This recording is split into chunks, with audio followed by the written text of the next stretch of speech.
There are 4.5 billion people in the world that have never heard the truth of the gospel. That is 14 times the population of the United States. They have no idea who Jesus is, and most of them live in cultures or under governments that have made this decision for them. Those cultures and governments will not allow missions work, but they will invite a group of American football coaches to help develop their professional leagues. Those cultures and governments will not allow a ministry in, but they will invite an American basketball team in to help promote their basketball program. Those cultures and governments will not allow missionaries in, but they will invite coaches to come and live there to help develop their sports programs. People have never heard the gospel, and God has given us a unique vehicle to go and tell them. That is why we go. Over 50% of prisoners will reoffend and end up back in prison within 8 years of their initial sentencing. Studies show that that percentage drops dramatically when the inmate has a religious experience.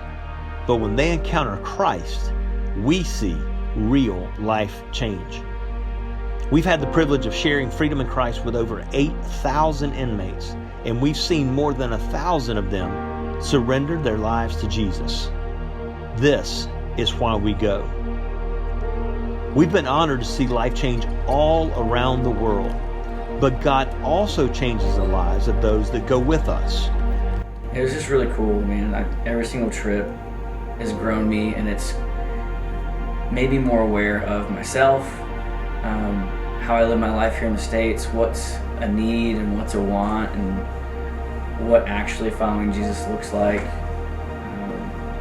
I don't know, it just breathed all kind of perspective into my life, and I don't feel like I've been the same ever since those trips. It impacts like a huge part of not only my life, my love story with my wife, and how we want to team up now and use our life that same way and serve God in everything we do.